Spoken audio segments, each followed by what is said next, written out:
If AI is integrated into an organizational DNA and different flavors of AI, where some parts of work make complete sense to delegate to AI, other parts maybe the hybrid between humans and machines, does the current hierarchical structure make sense as we think about the future of org?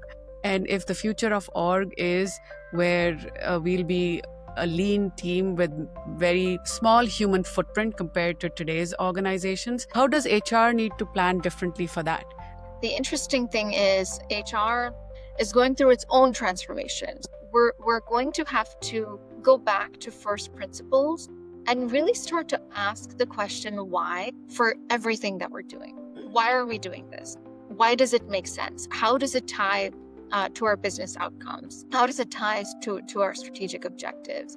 And it sounds very simple, but it's actually very, very hard to do. The other thing that we're going to have to start thinking about from an org design perspective is a way to capture people's knowledge in an organized manner. In the future, you might have to essentially develop knowledge bases, for example, using AI representations of people's personas to capture their knowledge, their insights, their judgment that they've developed over time. And you might have a way to leverage that when people leave the organization. Your company might decide to use your AI avatar to train your replacement or train other people after you leave. You might even have the option to have your AI avatar be back at the office doing a presentation while you're here, in another meeting. So what does that really mean from an org design perspective?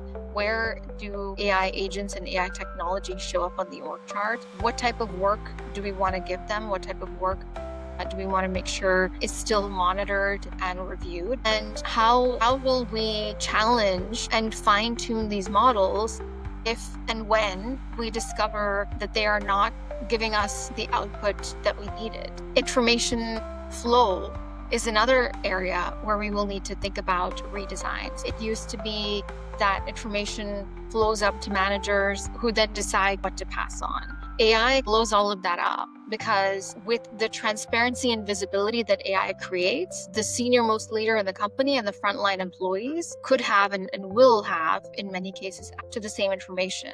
So organizations can be flatter and faster. I don't know that hierarchies will vanish entirely, but I think they will be based more on strategic guidance and expertise rather than controlling information flow.